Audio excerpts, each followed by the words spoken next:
వెంకటేశాయ. గురుర్బ్రహ్మా గురుర్విష్ణుః గురుర్దేవో మహేశ్వరః గురుః సాక్షాత్ పరం బ్రహ్మ తస్మై శ్రీ గురవే నమః. జటిలం చీరవసనం దండకారణ్యవాసినం మునివేషధరం ధ్యాయేత్ అరణ్యే కాండ ఉత్తమే. శ్రీరామచంద్ర పరబ్రహ్మణే నమః. అథ శ్రీమద్ రామాయణే ఆదికావ్యే అరణ్యకాండే పంచవింశः సర్గः. తద్బభూవాద్భుతం యుద్ధం తుములం రోమహర్షణం రామస్య చ మహాఘోరం పునస్తేషాంచ రక్షసాం. కరుని యొక్క సైన్యము రాముడితో చేస్తున్నటువంటి యుద్ధము, వారికి జరుగుతున్నటువంటి యుద్ధంలో ఉన్న విశేషములను మనం చెప్పుకుంటూ ఉన్నాం. కరుడు సైన్యంలో ఉన్నటువంటి క్రూరమైనటువంటి కొంతమంది రాక్షసులు రాముడి మీద దాడి చెయ్యాలి అని అత్యుత్సాహంతో దగ్గరకు వచ్చి రాముడి బాణ పరంపరలకు వారందరూ కూడా హతులైపోయి ఆ బాణముల ఘాతములకు తట్టుకోలేక ప్రాణములు పోయినటువంటి వారు కొంతమంది అయితే అది చూచి భయపడి పారిపోతూ మరలా కరుణ్ణి ఆశ్రయించడానికి వెనుదిరిగినటువంటి వారు మరికొంతమంది. అలా వెనుదిరిగి పారిపోతున్నటువంటి కరుణ్ణి ఆశ్రయిస్తున్నటువంటి ఆ రాక్షస సైన్యాన్ని ఇంకా దూషణుడు ఏం పర్వాలేదు నేనున్నా నడవండి అని అంటూ వారందరిలో ధైర్యాన్ని నింపి మరలా రాముడి మీదకి యుద్ధానికి దాడి చేయడానికి సిద్ధపడుతూ ఉన్నాడు. ఇంకా వాళ్ళందరూ కూడా ఆయుధము ఇది అది అనే భేదం లేకుండా ఏది దొరికితే అది, కొండరాళ్ళు చెట్లు ఇలా ఏది దొరికితే అవి తీసుకుని రాముని మీద యుద్ధానికి బయలుదేరి అవన్నీ కూడా ఒకేసారి ఏదో చెట్ల వర్షాన్ని కురిపించినట్టుగా, వృక్షముల యొక్క వర్షాన్ని కురిపించినట్లు, అలాగే రాళ్ల వర్షాన్ని కురిపించినట్లు, ఆయుధముల వర్షాన్ని కురిపించినట్టు ఒకదాని తర్వాత ఒకటి రాముడి మీదకి ఇలాగా మూకుమ్మడిగా వేస్తూ ఉంటే రాముడు తన బాణ పరంపరలతోటి వాటన్నిటినీ తన దరిచేరనీయకుండా మధ్యలోనే అడ్డగిస్తూ వాటిని మొక్కలు చేస్తూ, పైగా తన మీద ఆయుధములు ప్రయోగించినటువంటి వారి మీద విశేషంగా వారిని బాధించే విధంగా బాణాలు ప్రయోగిస్తూ నాళీకములు, నారాచములు, వికర్ణులు అనే 3 రకాలైనటువంటి బాణములతోటి ఆ రాక్షసులందరినీ కూడా చిత్రవధ చేస్తూ ఉంటే, ఆ రాక్షసులు కూడా రెచ్చిపోయి రాముడి మీద పోరాడుతూ ఉంటే అసలు ఆ యుద్ధాన్ని చూస్తున్నటువంటి వారికి గగ్గురుపాటు కలుగుతున్నది, రోమాంచనం అవుతున్నది, ఆశ్చర్యం కలుగుతున్నది. అసలు యుద్ధం అంటే ఇంత దారుణంగా ఉంటుందా అని చెప్పి ఇలాగా యుద్ధం జరుగుతూ ఉంటే రామస్య తేషాం రక్షసాం తుములం మహాఘోరం.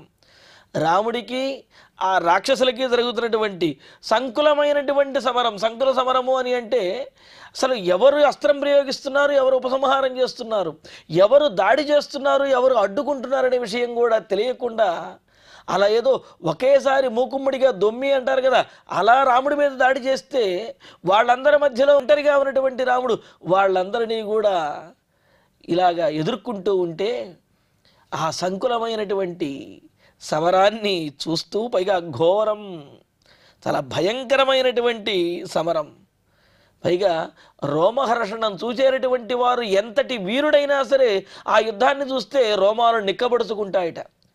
ఎందుకు అంటే సహజంగా వీరులైతే కనుక ఏదైనా యుద్ధం జరుగుతూ ఉంటే శభాష్ బాగా కొట్టాడనో, లేకపోతే ఇదే విధంగా నేను చేశాను అనో, ఆ యుద్ధంలో అలా చూశాను అనో ఇలాగా చెబుతూ ఉంటారు. కానీ వీరులైనటువంటి వారు దేవతలు కూడా ఈ యుద్ధాన్ని చూస్తూ ఉంటే రోమాంచనమయ్యేంత దారుణంగా, ఆశ్చర్యకరంగా యుద్ధము జరుగుతూ ఉంటే అలా ఇంకా అద్భుతమైనటువంటి ఆ యుద్ధం కొనసాగుతూ ఉన్నది.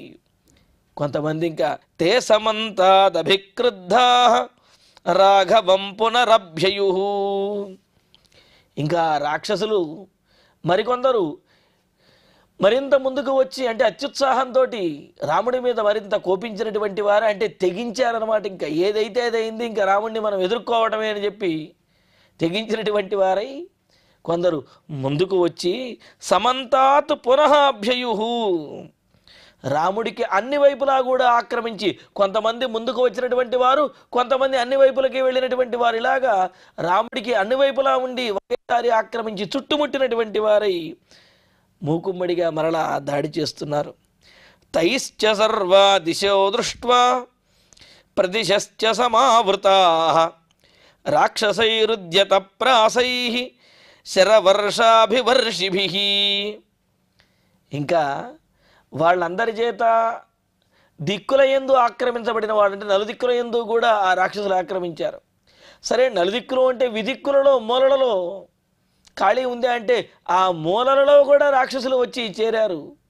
ఇలాగా దిక్కుల యందు విదిక్కుల యందు చుట్టూ కూడా ఆక్రమించి తన మీద దాడి చేస్తున్నటువంటి ఆయుధములతోటి, పైగా బాణములతోటి వర్షం కురిపిస్తున్నటువంటి వారందరినీ కూడా చూచి సకృత్వా భైరవం నాదం అస్త్రం పరమభాస్వరం సంయోజయత గాంధర్వం రాక్షసేషు మహాబలః. ఇంకా రామచంద్రమూర్తి వీళ్ళు మూర్ఖంగా మొండిగా ఈ విధంగా పోరాడుతూ ఉన్నారు. ఇక వీరిని ఉపేక్షించి ప్రయోజనము లేదు. కావున వీరందరినీ కూడా సంహరించవలసినదే అని చెప్పి అప్పటి వరకు కూడా ఏం చేస్తున్నాడు, ఒక్కొక్కరిగా అందరినీ సంహరిస్తూ ఉన్నాడంటే తను ఒక్కొక్క బాణం ప్రయోగించి, అంటే ఒకేసారి అనేకమైనటువంటి బాణాలు ప్రయోగించినప్పటికీ ఒక్కొక్క బాణానికి ఒక్కొక్కళ్ళు బలవుతూ ఉన్నారు, అలా సంహరించబడుతూ ఉన్నారు. అయితే ఇక ఇప్పుడు వీరిని ఇలా ఉపేక్షించకూడదు. అంటే కొంతమంది వధించబడిన తర్వాత, కొంతమంది తమ సైన్యంలో మరణించిన తర్వాత మిగతా వారికి భయం కలిగి వారు కనుక యుద్ధం నుంచి పారిపోయినట్లయితే వారిని చంపవలసినటువంటి అవసరము లేదు. కావున మొదట ఆ అవకాశాన్ని కూడా రామచంద్రమూర్తి ఇస్తాడు. తాటక సంహారంలో కూడా అంతే కదా, మొదట ముక్కు చెవులు, అదేవిధంగా ఆమె యొక్క చేతులు ఇవన్నీ నరికిన తర్వాత కూడా ఇంకా దారుణంగా మీదకి దాడి చేసి వధించాలని ప్రయత్నిస్తుంటే ఇక అప్పుడు ఉపేక్షించకూడదని చెప్పి వధించేశాడు రామచంద్రమూర్తి బాణంతో. అలాగే ఇక్కడ కూడా ఆ వచ్చినటువంటి వారిలో అత్యుత్సాహం కలిగిన వారు, క్రూరులైనటువంటి వారిని చాలామందిని వధించాడు. అయినప్పటికీ వీళ్ళు ఇంకా మొండిగా మూర్ఖంగా రాముడి మీద పోరాడుతూ చుట్టూ చేరి మూకుమ్మడిగా వారు శరవర్షాన్ని కురిపిస్తూ ఉంటే ఇంక వీరిని ఉపేక్షించకూడదు. దృష్ట్వా వారందరినీ చూచి భైరవం నాదం కృత్వా, భయంకరమైనటువంటి సింహనాదాన్ని చేసి, అంటే రామచంద్రమూర్తి గర్జించి రాక్షసేషు పరమభాస్వరం గాంధర్వమస్త్రం, ఇంకా రాక్షసుల మీద గొప్ప ప్రకాశం కలిగినటువంటిది, ఎదురులేనటువంటిది అయినటువంటి గాంధర్వాస్త్రాన్ని, బాగా ప్రకాశించేటటువంటిదైన గాంధర్వాస్త్రాన్ని ధనుషి సంయోజయత, ఇక్కడ ధనుషి సమయోజయత్ అనే అర్థంలో సంయోజయత అని ప్రయోగించారన్నమాట. ఇలాగా ఆ ధనుస్సులో రామచంద్రమూర్తి ఇంకా గాంధర్వాస్త్రాన్ని ప్రయోగించారు. ఆ అస్త్రం యొక్క విశేషం ఏమిటి అంటే, ఒక్క అస్త్రం ప్రయోగిస్తే చాలు, ఇంకా అదే అనేకమైనటువంటి అస్త్రాలుగా మారి ఆ ధనుస్సు నుండి అనేకమైనటువంటి అస్త్రములు వెలువడి రాక్షసులందరినీ కూడా వధించేస్తుంది. ఏ విధంగా అయితే ఉత్తర గోగ్రహణంలో అర్జునుడు సమ్మోహనాస్త్రాన్ని ప్రయోగిస్తే కౌరవ సైన్యం మొత్తము కూడా మోహితులైపోయి మూర్ఛపోతారు కదా, అంటే ఒక్క అస్త్రంతో శత్రుసేనావాహిని అందరికీ కూడా సమాధానం చెప్పడం అన్నమాట. అలాగా ఇక్కడ రామచంద్రమూర్తి గాంధర్వాస్త్రాన్ని ప్రయోగించాడు. ఆ గాంధర్వాస్త్ర ప్రభావంతో ఇంకా తతశ్శర సహస్రాణి నిర్యయుశ్చాపమండలాత్ సర్వాదశ దిశో బాణైః ఆవార్యంత సమాగతైః.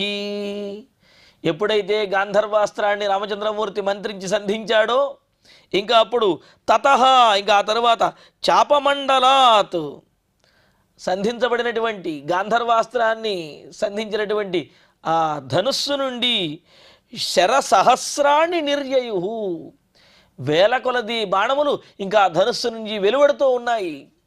రాముడు బాణం ప్రయోగించేది ఏమీ తెలియటం లేదు, ఆ ధనుస్సు నుంచి బాణములు అప్రయత్నంగా అలాగా వెలువడుతూ ఉన్నాయి, వస్తూ ఉన్నాయి.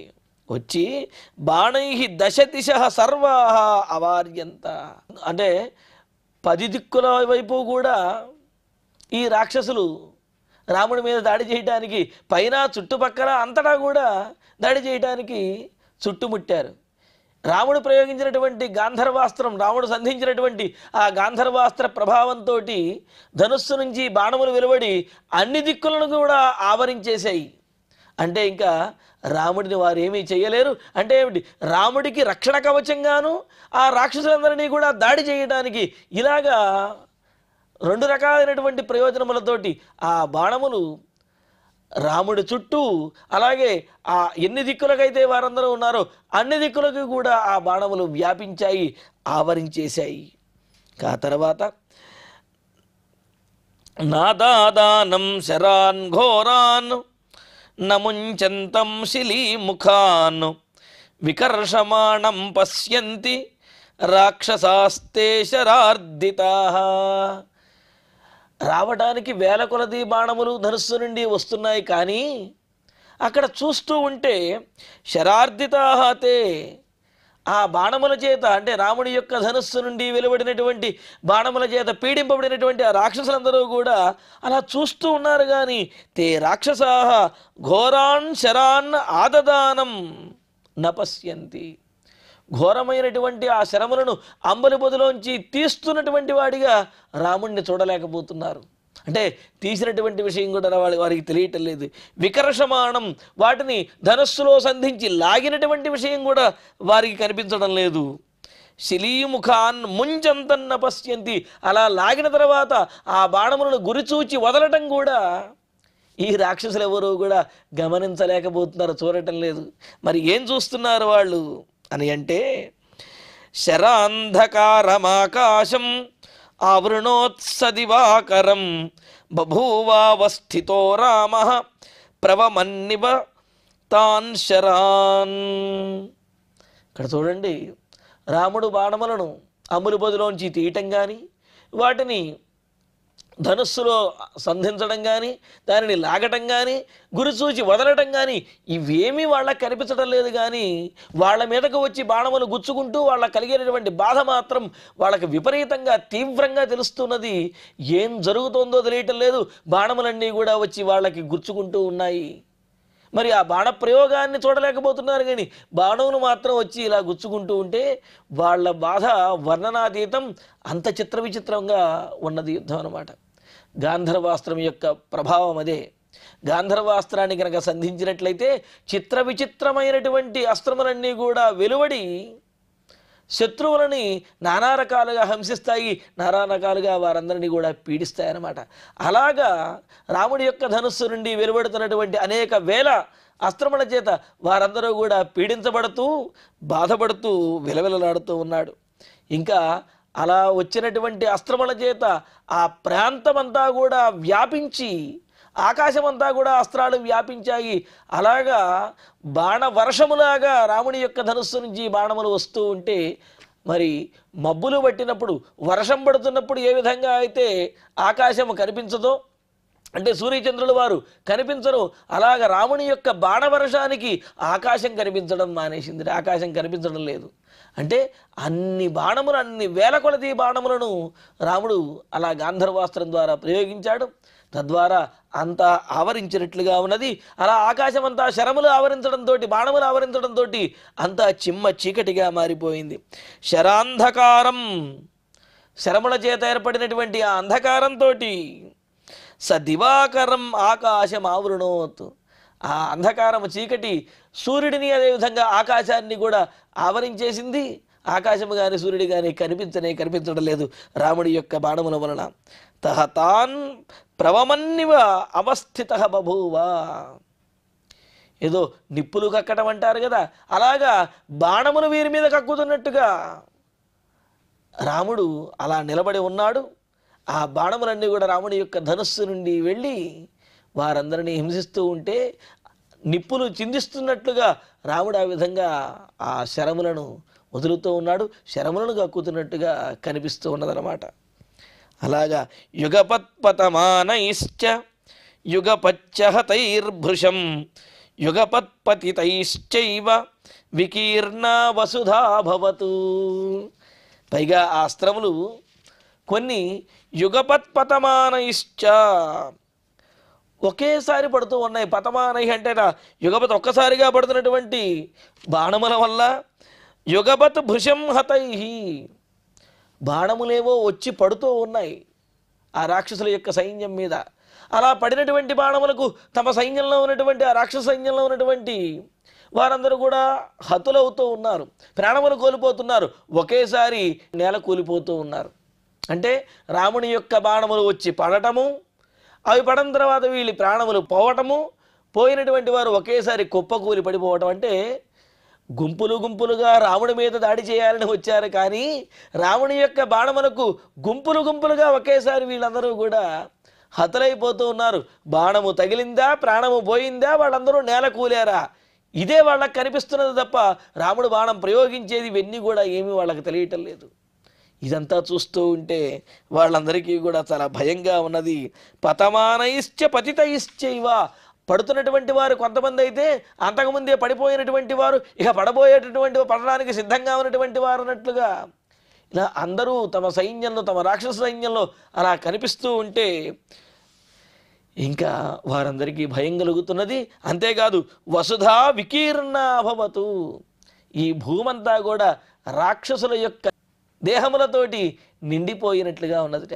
కొన్ని చోట్లయితే మరి రాక్షసుల యొక్క దేహములు పూర్తిగా పడిపోయినటువంటివి కొన్ని, అయితే ఆ దేహమును నేల మీద పడడానికి స్థలం లేక, ఖాళీ లేక అలాగా పడినటువంటి ఆ దేహములను ఆనుకుని నుంచున్నట్లుగా ఉన్నటువంటివి, పడుకున్నట్టుగా ఉన్నటువంటివి మరికొన్ని, ఆ పడుకున్నట్టుగా ఉన్నటువంటి వారికి ఆనుకొని పడిపోయినట్టుగా ఉన్నటువంటి దేహములు మరికొన్ని, ఇలాగా ఆ భూమంతా కూడా, ఆ ప్రాంతంలో ఉన్నటువంటి భూమంతా కూడా రాక్షసుల యొక్క దేహములతోటి నిండిపోయింది.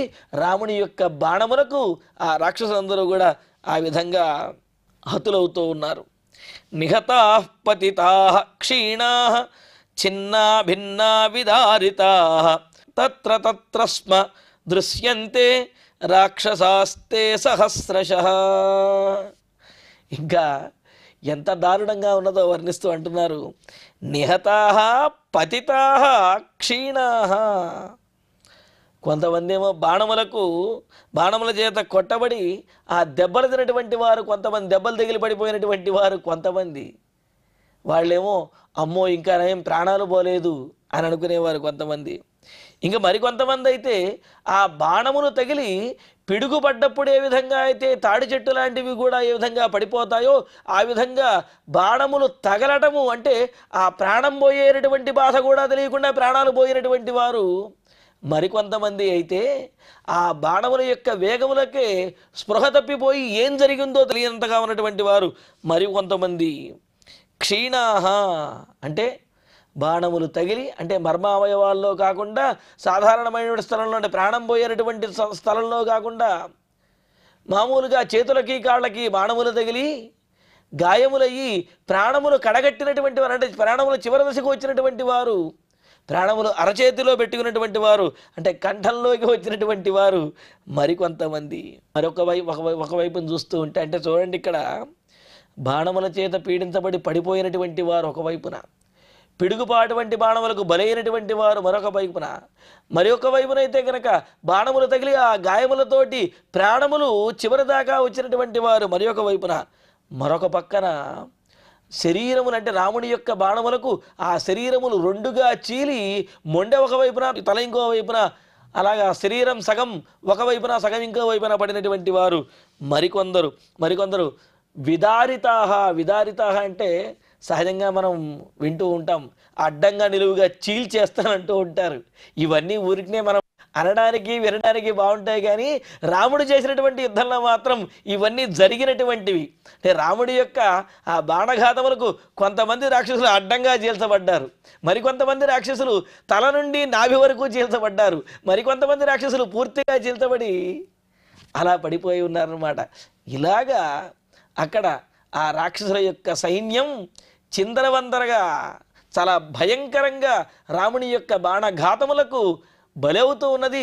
ఆ బాణఘాతములకు ప్రాణాలు కోల్పోతూ ఆకారాలు చేస్తూ దీనమైనటువంటి స్థితికి వచ్చినదనమాట. ఇంకా చెబుతున్నారు, సహస్రశః దృశ్యంతే స్మ తత్ర తత్ర, అక్కడక్కడ వేల కొలది ఆ రాక్షసుల యొక్క దేహములు దెబ్బ తగినటువంటి రాక్షసులు కూడా వేల కొలది అక్కడ కనిపిస్తూ ఉన్నారన్నమాట. ఇంకా చూడండి, సోష్ణీశైరుత్తమాంగైశ్చ సాంగదైర్బాహుభిస్తదా ఊరుభిర్జానుభిశ్చిన్నై నానారూప విభూషణై. సహజంగా శిరస్సుకి ఏదైనా కనుక తగిలినట్లయితే ముందు ఆ శిరస్సు మీద ఉన్నటువంటి కిరీటం పడిపోతుంది, ఆ తర్వాత ఆ శిరస్సు పడుతుంది. కానీ రాముడు ప్రయోగించినటువంటి బాణముల యొక్క వేగానికి కిరీటం పడేంత అవకాశం కూడా ఉండలేదు. బాణం తగిలిందంటే కిరీటంతో పాటుగా ఆ శిరస్సు నేల కూలుతూ ఉన్నది, కంఠం దిగి అలా నేల కూలుతున్నది. అలాగే భుజానికి ఏదైనా తగిలితే ముందు ఆ ఆభరణాలు జారిపోయి ఆ తర్వాత భుజాలు జారిపోతాయి. కానీ రాముడు ప్రయోగించినటువంటి బాణములకు అలంకరణలతోటి ఆభరణములతో కూడినటువంటి ఆయా అవయవములే శరీరము నుండి వేరయ్యి అవతల పడుతూ ఉన్నాయన్నమాట. అంత దారుణంగా రాముడు బాణములను ప్రయోగిస్తున్నాడు. ఆ గాంధర్వాస్త్ర ప్రయోగంతో ఆ ధనుస్సు నుండి అలా బాణములు వెలువడి వారందరినీ కూడా రాక్షసులందరినీ కూడా చిత్రవధ చేస్తూ ఉన్నాయి. చూడండి, ఇక్కడ సమరే రామస్య బాణాభిహతై. ఆ యుద్ధంలో రాముని యొక్క బాణములు తగిలినటువంటి సోష్ణీశై ఉత్తమాంగై. ఉష్ణీశము అంటే తలపాగా, కిరీటం మొదలైనవి.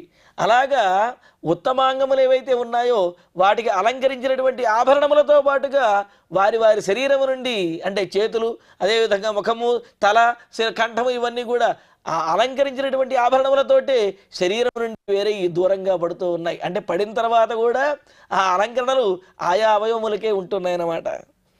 అలాగా ఉంటూ తథా సాంగదైహి బాహుభిహి, కేయూరములు, భుజకీర్తులు ధరించినటువంటి బాహువులు అక్కడక్కడ చంద్రవందరగా పడి కనిపిస్తూ ఉన్నాయి. అలాగే ఆ కటి ప్రదేశానికి, అలాగే జానువులు అంటే మోకాళ్ళకు అలంకరించుకునే ఆభరణములతోటి అక్కడక్కడ కాళ్ళు పడి కనిపిస్తూ ఉన్నాయి. ఇలాగా ఆ రామబాణ ఘాతములకు రాక్షసుల యొక్క శరీరములు, ఆ శరీర అవయవములు, ఆ అవయవానికి అలంకరించినటువంటి ఆభరణములతో పాటుగా వేరే అక్కడక్కడ పడి ఉన్నాయి. ఇంకా చెబుతున్నారు, హయైశ్చ ద్విపముఖ్యైశ్చ రథైర్భిన్నైరనేకశః చామరైర్వ్యజనైశ్ఛత్రై ధ్వజైర్నానావిధైరపి. అంతేకాదు ఆ రథానికి కట్టబడినటువంటి అనేకంగా ఉన్నటువంటి గుర్రములు, ఆ గుర్రములు కూడా ఆ దేహములు చీలి ఉన్నాయి. అలాగే ఏనుగులు, అదేవిధంగా అనేకమైనటువంటి రాజోపచారములు చేసేటటువంటి ఛత్రములు, చామరములు, ధ్వజములు, గుర్రములు, ఏనుగులు ఇవన్నీ కూడా రామబాణ ప్రభావానికి, ఆ ఘాతములకు చిందరవందరగా ఆ రాక్షసుల యొక్క దేహముల మధ్య, శరీరముల మధ్య పడి ఉన్నాయి. రామస్య బాణాభిహతై విచిత్రై శూలపట్టసై ఖడ్గై ఖండీకృతై ప్రాసై వికీర్ణైశ్చ పరశ్వధై.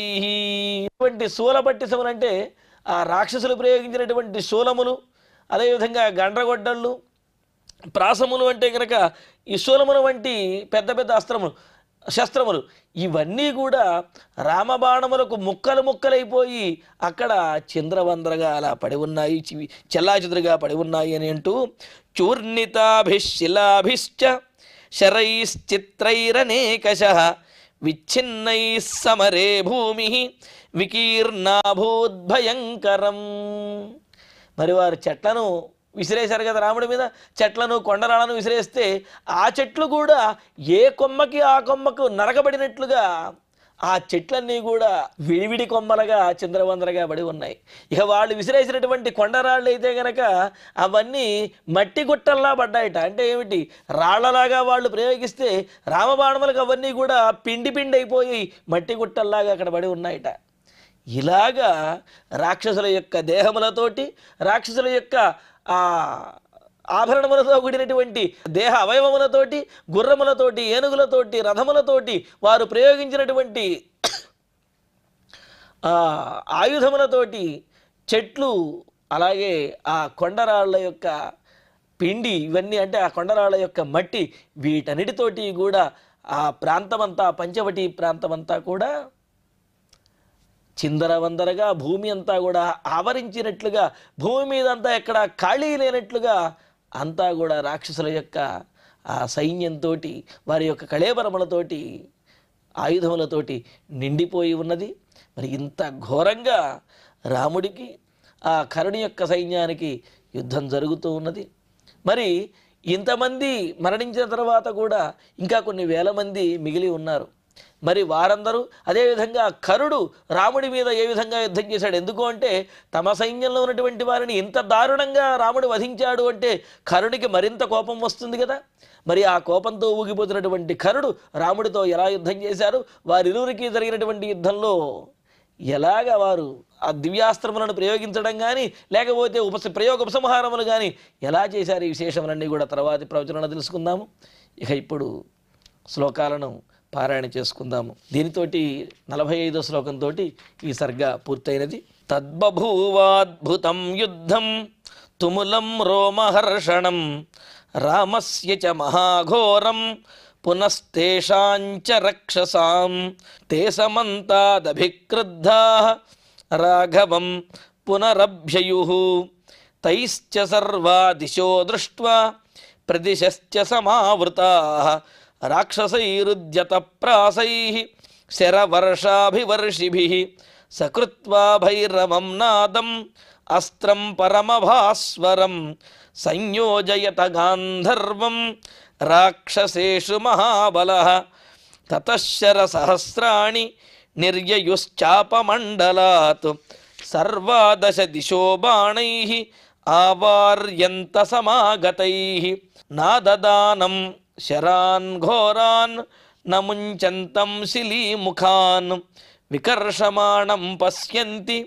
రాక్షసాస్తే శరార్దితాః శరాంధకారమాకాశం ఆవృణోత్సదివాకరం బభూవావస్థితో రామః ప్రవమన్నివతాన్ శరాన్ యుగపత్పతమానైశ్చ యుగపచ్చహతైర్భృశం యుగపత్పతితైశ్చైవ వికీర్ణా వసుధాభవత్ నిహతాః పతితాః క్షీణాః ఛిన్నా భిన్నా విదారితాః తత్ర తత్ర స్మదృశ్యంతే రాక్షసాస్తే సహస్రశః సోష్ణీశైరుత్తమాంగైశ్చ సాంగదైర్బాహుభిస్తథా ఊరుభిర్జానుభిశ్చిన్నైః నానారూపవిభూషణైః హయైశ్చ ద్విపముఖ్యైశ్చ రథైర్భిన్నైరనేకశః చామరైర్వ్యజనైశ్ఛత్రైః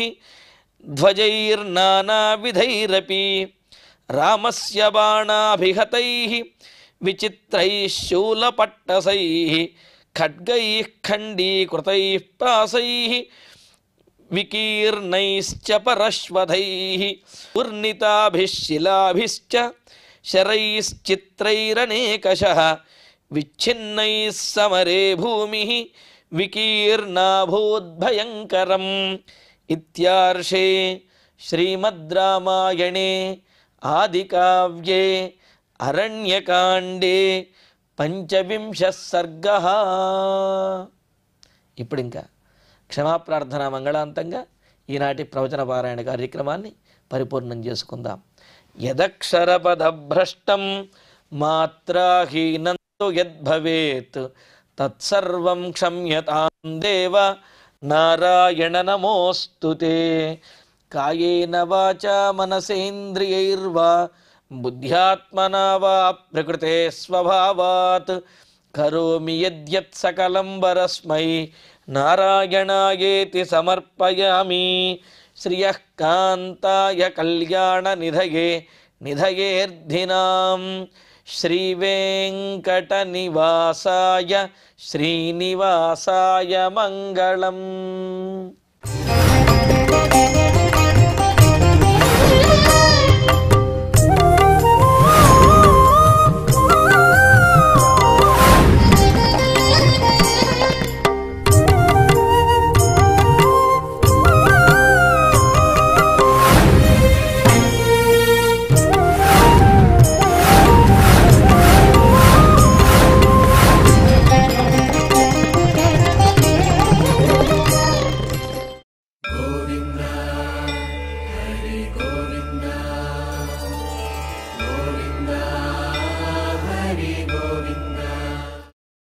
ఓం